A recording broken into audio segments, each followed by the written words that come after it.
like, oh yeah. My son's like, you really have to go away. That's why I'm there. He goes, what's going on? I was like, age. Hello. Hey, how are you? We're testing science.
They're going to sing.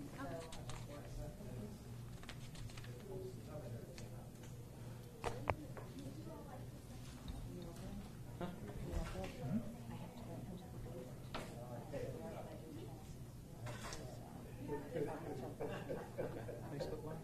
Facebook Live and okay. And you may just start waiting for him to go.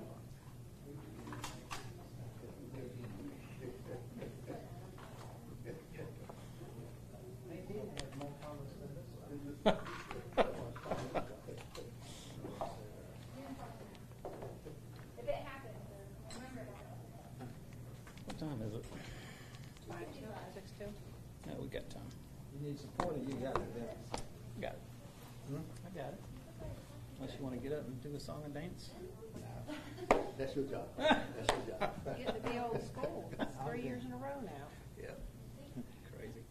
But that Nadine could be worse than this thing. I know. I mean, there's another one behind Michael. Yeah. They just posted it this afternoon. Is it early coming afternoon. towards where? It's headed this way. 1,700 miles away. Yeah, it's off the coast of Africa right now. 1,700 miles away. What are they predicting? Promising. That's traveling 12 miles per hour at 1,700 miles per hour, only 40 mile per hour wind. That's how they all start. I'm supposed to go on a cruise in November, so all this better settle down. But it's given a name, so Yeah. when they get a name, Yeah. usually it turns into a hurricane. Yeah. I don't know. It might go in a different direction.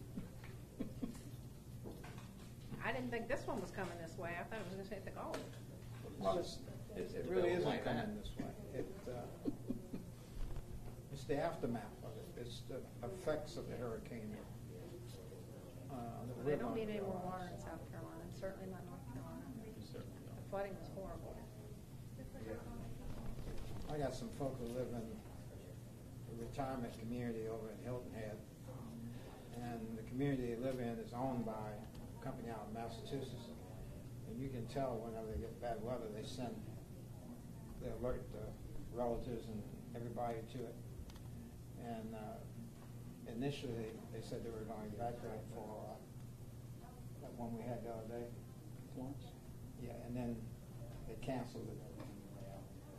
And so this one, they said you could possibly expect power outage, Yeah. beach erosion, and localized flooding and heavy rain, no evacuation. And they usually move them, I don't know where they would take them this time, but they usually take them to Augusta, one of their sister communities. And Augusta will probably see as much of it as we will. So they couldn't go to Augusta. So I don't know.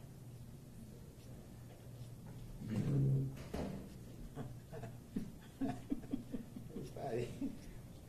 Wow. Thank you. Yeah, you're welcome. Y'all do a good job. I'll just sit back here. Do it all.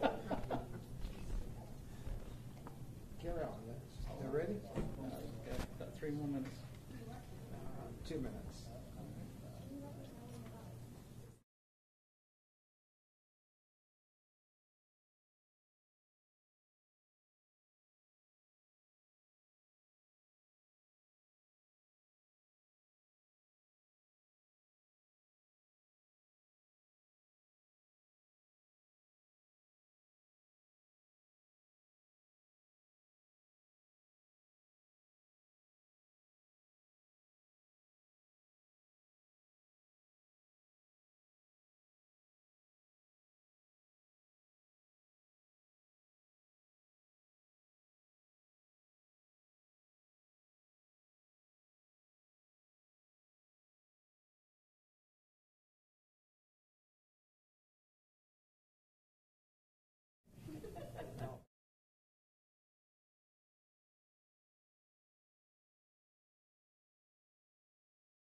All right, good afternoon, everyone. I'm Dennis Jones, Director of the Chatham Emergency Management Agency.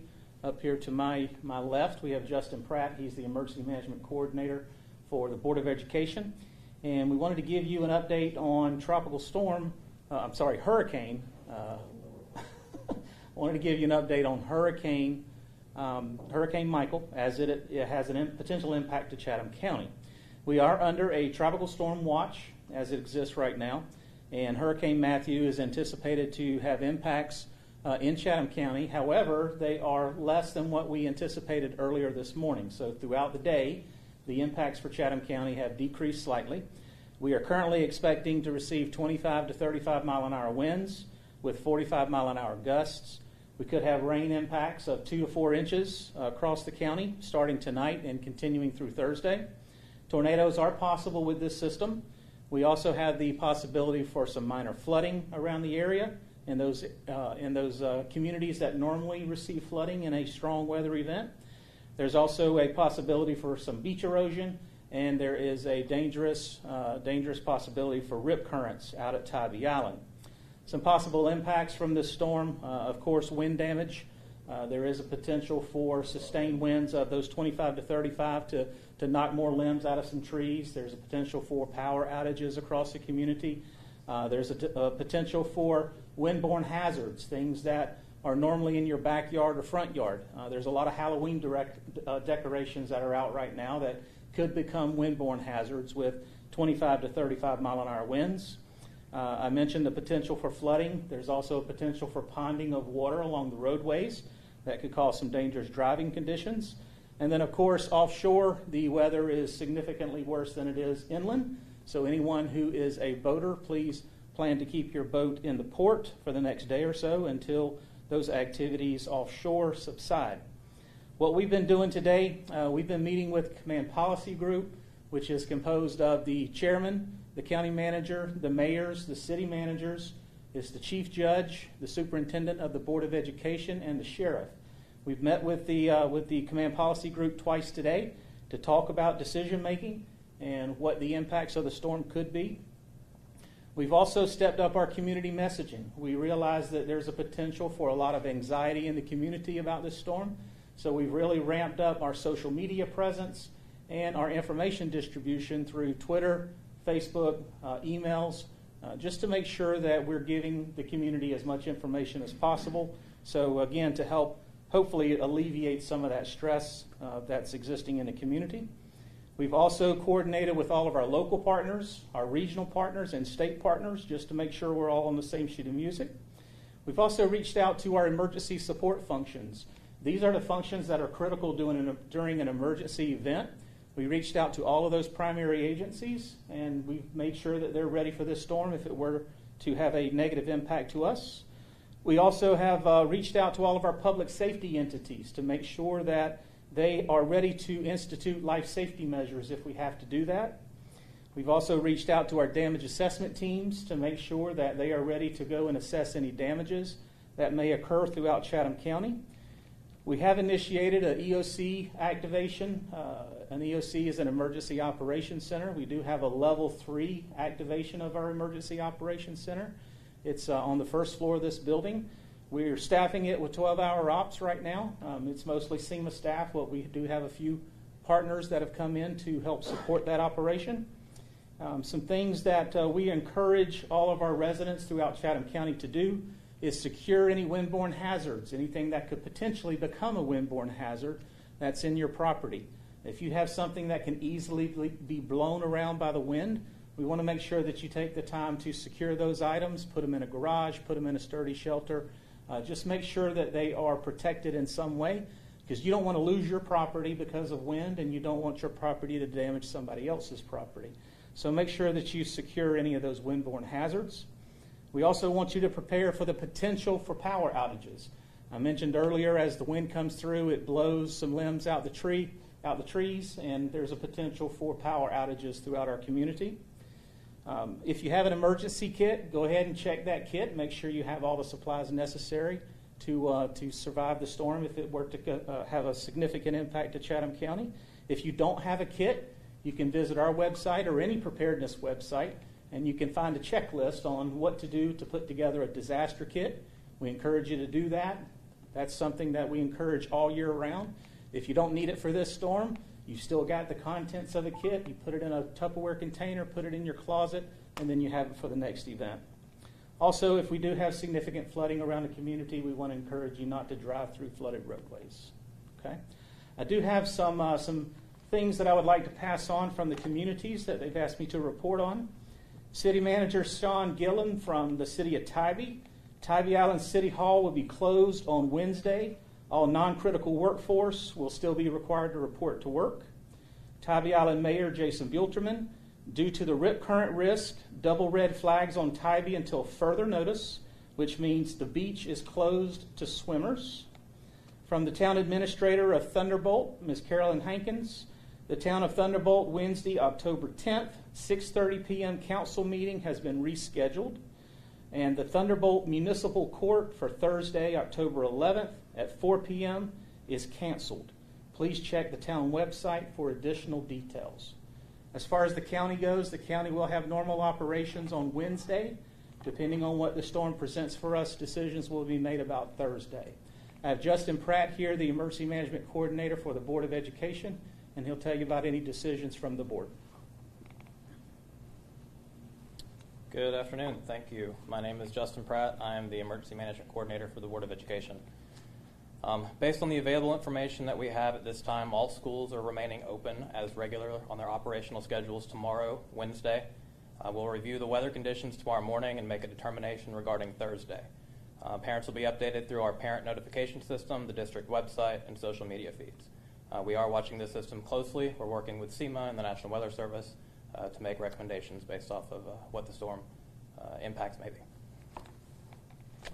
Thank you. Thank you. Okay, we'll open it up now for any questions. Dennis, there's a question on Facebook.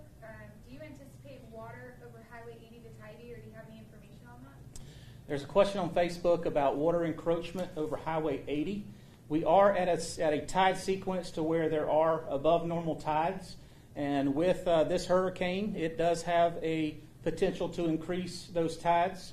We're looking at 1 to 2 feet above the normal tide sequence. So there is a possibility for water to encroach upon Highway 80 going out to Tybee. I think the measurements are for tonight like 9.6. When the tides get to about 9.4, water gets up to the fog line on the roadway. So at about 9.6, there could be water encroaching into the lanes going out to Highway 80. Yes, sir. Now, last year we experienced a lot of bridges closing with Tropical Storm Irma. Do you all anticipate that happening this time around? The reason why the bridges close is whenever the water gets high enough to where it touches the bottom of the bridge, that's when they have to close the bridge in order to get back out and inspect it. We don't anticipate the water getting that high for this particular event. I believe there was some also that was based upon wind speeds. Am I correct? Well, for travel reasons, sometimes they close bridges. The DOT closes bridges because the high winds are dangerous to the vehicles, especially like the Talmadge Bridge. That's not a water issue, it's a wind issue, and that will be determined by the Department of Transportation based on what we're seeing at the time of the threat. Dennis, from a SEMA perspective, and then furthermore, for that matter, from a resident perspective, what's the biggest concern with this storm over the next 48 hours?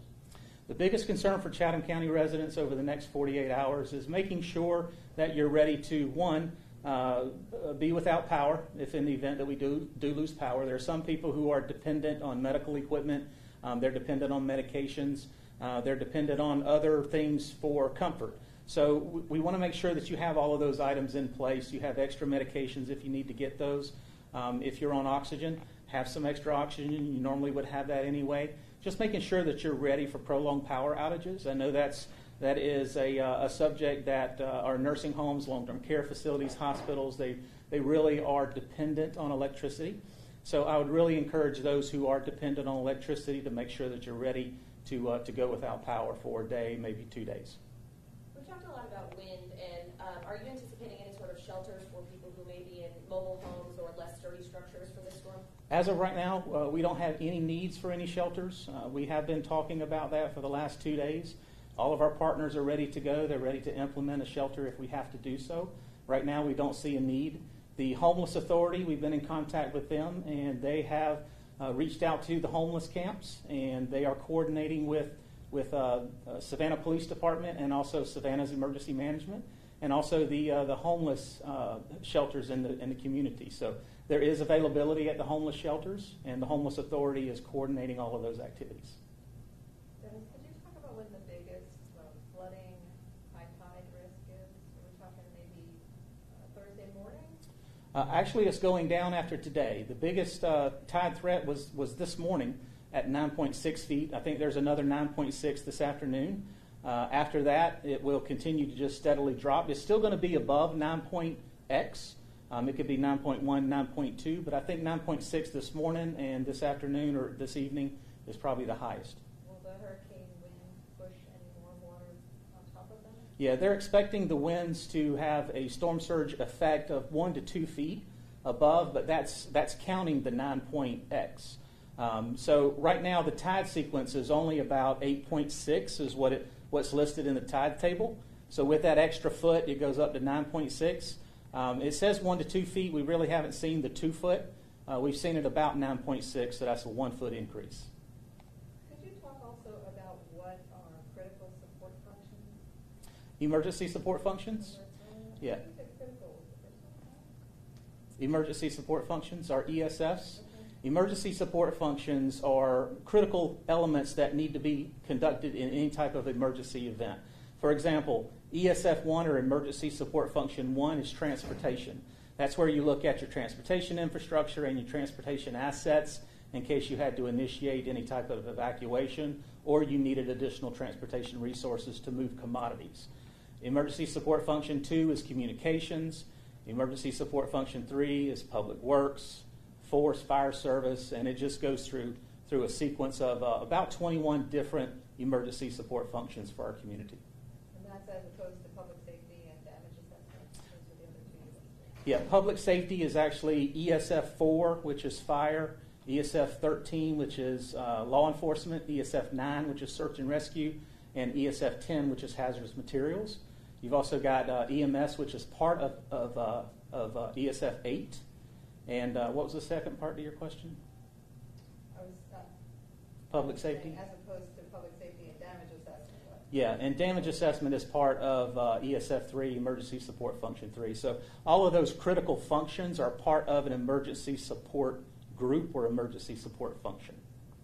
And in Chatham County, we got about 21 of those. And could you just go over what you can expect from 25 to 35 miles per hour wind? Sure. We've got, let me pull up my notes here.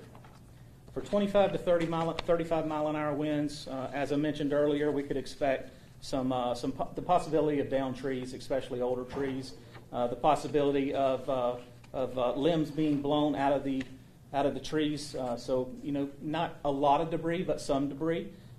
We got the possibility of loose items being blown around, as I mentioned earlier. There's a possibility for older homes who have the older shingles, that there could be some shingle damage to some roofs throughout the community. Also, I mentioned power outages associated with that. Kind of speaking with power outages, have you guys been in contact with some of the utilities? Do they have people here staged, ready to go? Absolutely. We've been talking with Georgia Power. We've talked to them several times over the last few days.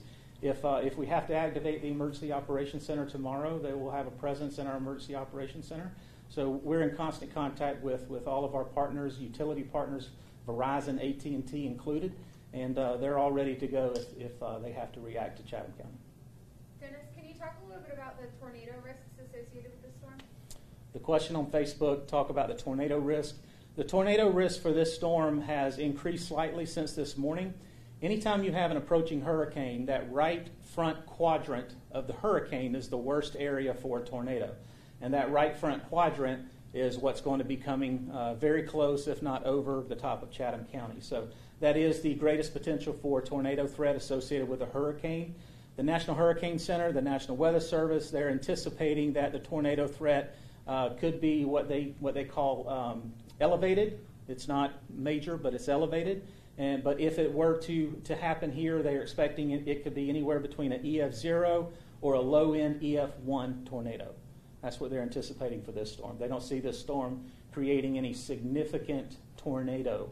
The threat is there, but as significant being an EF2 or higher, they don't see that. They don't anticipate that for this event. Is there timing for the likelihood of a tornado with this storm? Is there what? Timing, like would it be Wednesday night, would it be Thursday morning? Yeah, the timing for the tornado threat begins sometime tomorrow afternoon, Wednesday afternoon, and lasts through Thursday.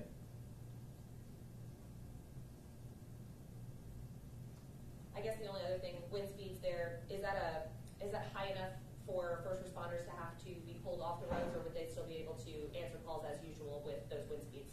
For these wind speeds, they'd be able to answer calls as usual. Of course, that is a discretion left up to the police or fire chief or EMS chief of that entity.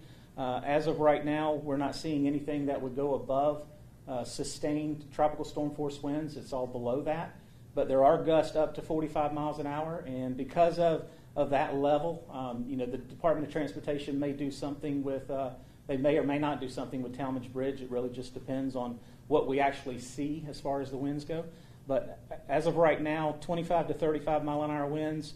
I don't foresee anything from my office that would cause public safety to come off the street, but it is a personal decision from the chiefs of those departments. You mentioned the EOC is operating at a level 3. Can you go into detail what that level entails? Sure. Level 3 activation of the Emergency Operations Center is an enhanced monitoring phase. What it does is it puts all of our focus on monitoring that storm. All other work ceases, and 100% of our focus is on monitoring that storm and the potential impacts to the county. When we go to a level 2 activation, that is a partial activation of the Emergency Operations Center, where we bring in about half of the partners, and those are the critical public safety elements, police, fire, EMS, it's other emergency support functions like public works, to come in and monitor the conditions of the storm and be able to react accordingly. And then phase 1 activation of the Emergency Operations Center is a full activation where we bring every workstation together and we monitor and we work that event. You're welcome. Any other questions? Dennis, we do have a question about drainage systems in the county and if they've been cleaned out and if they're ready for the storm. We've been talking about drainage systems with the municipalities and Chatham County Public Works for the last 2 days. They are aware of where their hot spots are. They have been taking proactive approaches to make sure they can mitigate any drainage issues that could occur for this storm. Of course, it's not going to be 100%. As soon as the winds start blowing, it's going to create more debris. But up to this point, they have taken prudent measures to make sure that the water can flow as quickly as it can. And they've also taken a look at the flood control measures and flood control equipment to make sure that all of that is functioning properly. I guess along those lines, do you guys have to do generators and things to make sure your pumping systems are up and running if you do lose power?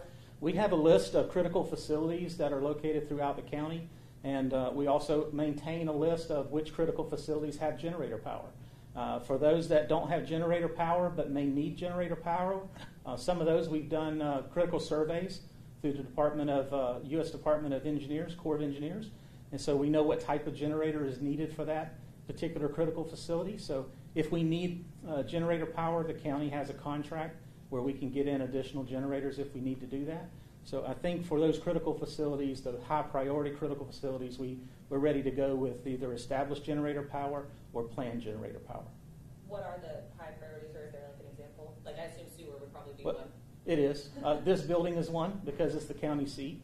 City Hall is one because it's the city seat. All of the city municipal centers, fire departments, police departments, EMS, those are all critical facilities, physical facilities. And then the infrastructure to support those facilities. So for this building, the wastewater system and the water system to support this facility, those are listed as critical facilities. So the issue is to make sure public safety has a place to operate during a threat and immediately after a threat. So those are the priority critical facilities. So we've identified which power circuits need to be restored in order to get that facility back operational. So all of that has gone into effect in the planning to make sure we know which critical facilities need which resources and which infrastructure in order to get back online. Dennis, do you know if any of the municipalities are putting up their hurricane shutters? That I don't know. We haven't discussed that.